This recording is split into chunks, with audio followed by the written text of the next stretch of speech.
Iya, ini adalah rumah sakit kardiologi Emirates yang berada di Surakarta, Jebres, teman-teman.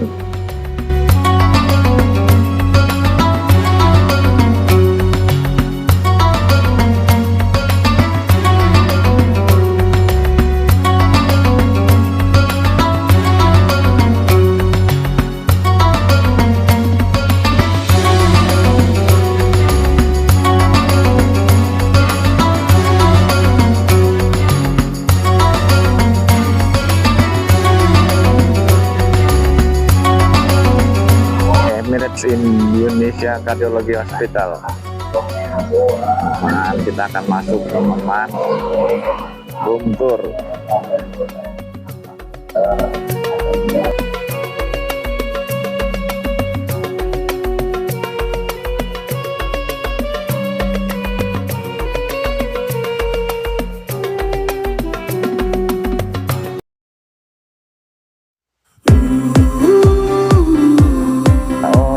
Coffee shopnya, teman-teman, di sini.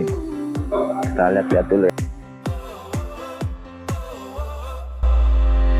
Wind is blowing through our hair, the lights are shining everywhere. From up above and down below, we fall into the afterglow. So now, this is the perfect night. Tonight.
Sehingga menjadi pelan-pelan, atau penyuntikan ini bisa terjadi pecah sehingga terjadi penutupan serangan dada yang kita sebut dengan serangan jantung.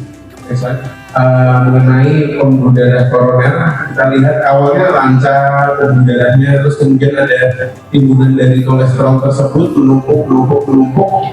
Pada awalnya tidak berpengaruh, akan tetapi semakin lama tumpukannya bertambah banyak. Di sini apabila terjadi penyempitan, terkadang keluhan nyeri dadanya itu apabila sedang beraktivitas, sedang olahraga, naik tangga, kok dada saya nyeri. Ketika istirahat, oke, nggak apa-apa. Lalu kemudian apabila terus-terusan tiba-tiba terjadi penyempitan mendadak seperti ini yang disebut dengan serangan jantung atau acute coronary syndrome. Lalu ini adalah kelompoknya, perokok usia di atas 45 tahun pada laki-laki, pada perempuan di atas 55 tahun, karena biasanya apabila belum menopause masih ada estrogen itu tinggi dari pengguna jantung. Tapi bila sudah terjadi menopause, efek perlindungan dari estrogen itu mulai berkurang. Terus kemudian hipertensi, dislipidemia, diabetes, lalu dengan BMI yang berlebih. Next slide. Kemudian prevalensinya memang risk faktor tertinggi adalah rokok dan hipertensi. Bahkan sekarang kan di rokok sudah sekali rokok dapat mengakibatkan serangan.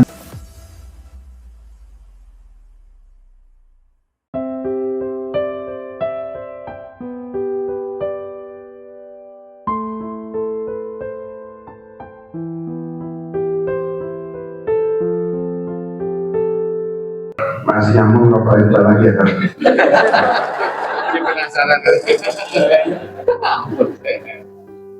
Penasaran tidak penasaran, tapi teman-teman saya yang perokok pindah ke situ dong.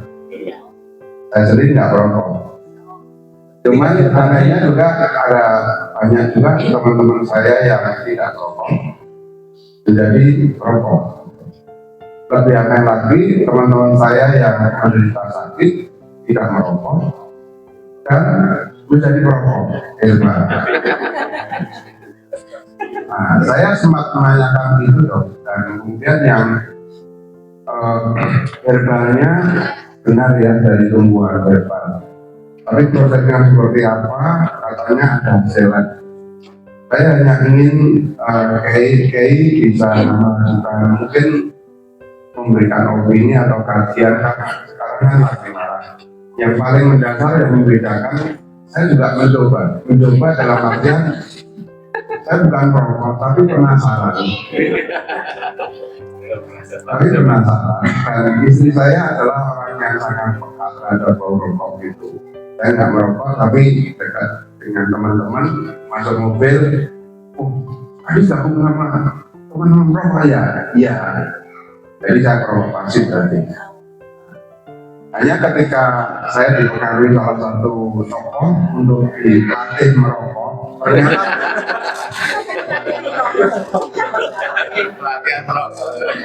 bagaimana itu ya? Ternyata yang berbeda juga adalah metode merokoknya itu tidak dimasukkan paru, jadi dimasukkan ke lambung dan ditahan di lambung. Itu sehingga cara merokoknya berbeda. Nah, ini ya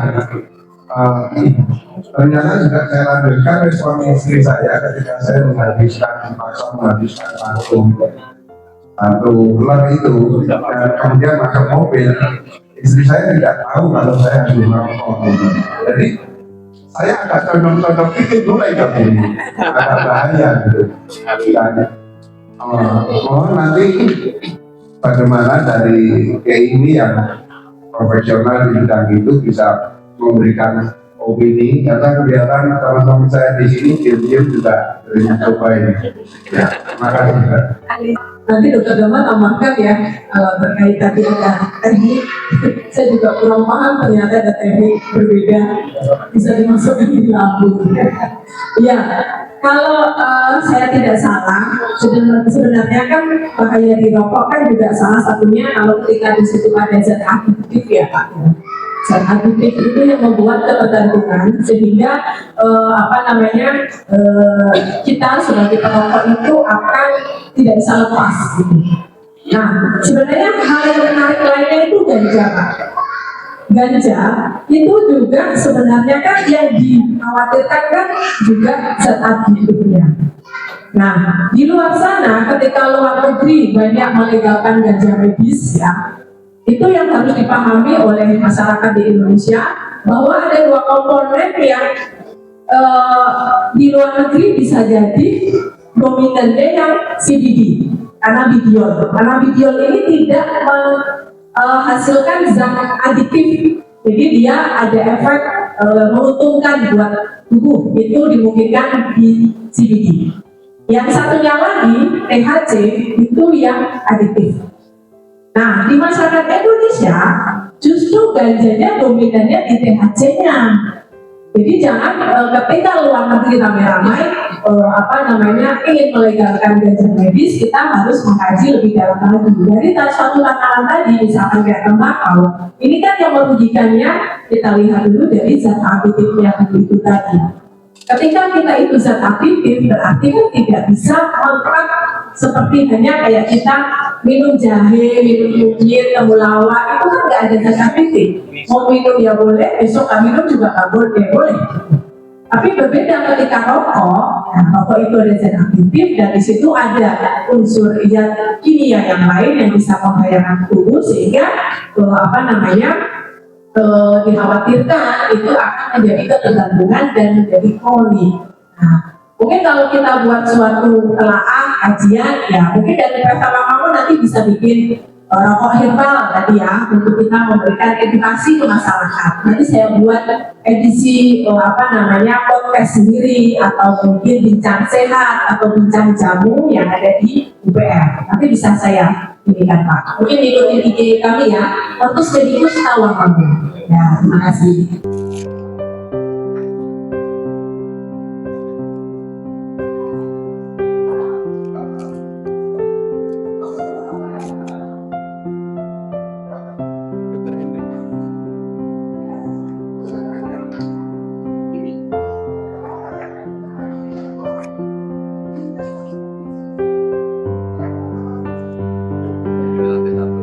Jadi di sini